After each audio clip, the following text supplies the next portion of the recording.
Līdz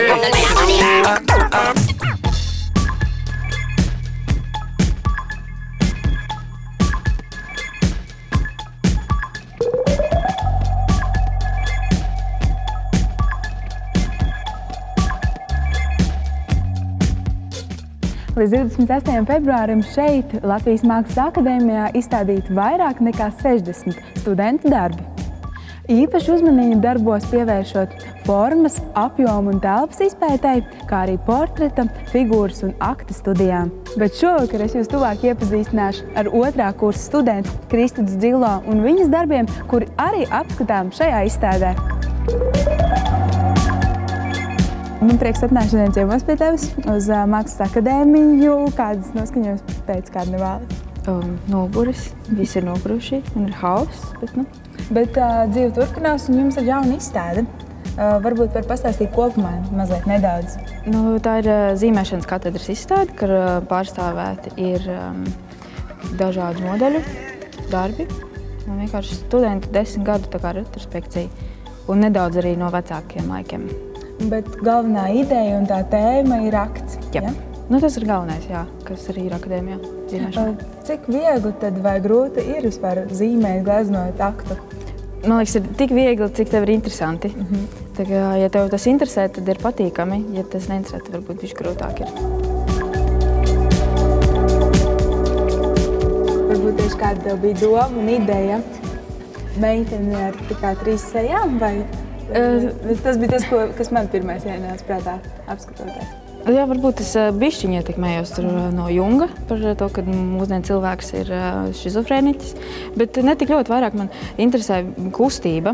Kustība nevis tāda kā fotogrāfijā izplūstoša, bet kad tu tā kā kustoties, tev saglabājas tavas kustības projekcija.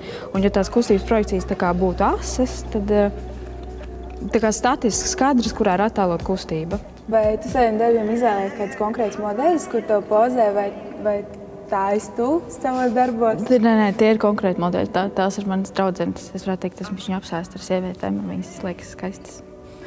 Šis ir tavs otrs darbs šajā izstādē. Varbūt tad pastāsti, kādai sarkanas lūpas?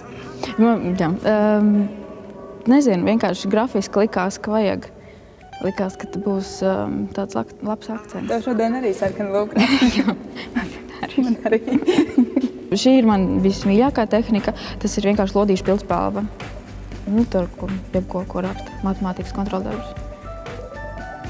Un papīrs. Un bišķiņ kafija augšā uzlījusi.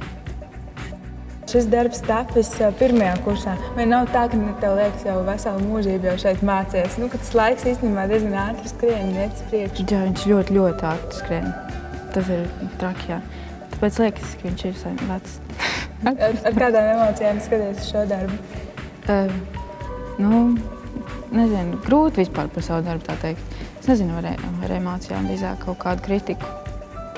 Tagad jau 2. kurs, kas ir varbūt tas, ko tu esi iemācījusies, tādas lietas šajā skolā? Tā kā tieši zīmēšanā?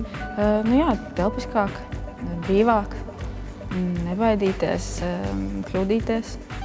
Un uzticēties sev, tas droši vien visvairāk. Tas ir arī vissvarīgākais māksliniekam, vai ne? Jā, uzticēties, jā, lai tev nav tā, ka tu bailīgi velc to līniju, jo to uzreiz jūt. Ja tu neiet līnijā, tad to jūt tajā sajūtā, ko tas darbs dod. Vai tu jau esi atradusi arī kādu tādu savu virzienu vai žanru, kurā tu gribētu darboties un zīmēt tā sevi? Jā, man laikam viss tuvākais ir nosacījis fotoreālisms, reālisms. Ja man liekas, nekas interesantāks vispār nevar būt, neko nevar izdomāt tik interesantu kā tas, kas jau ir.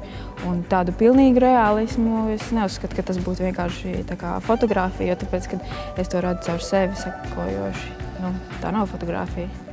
Tas ir tas reālisms iet caur mani.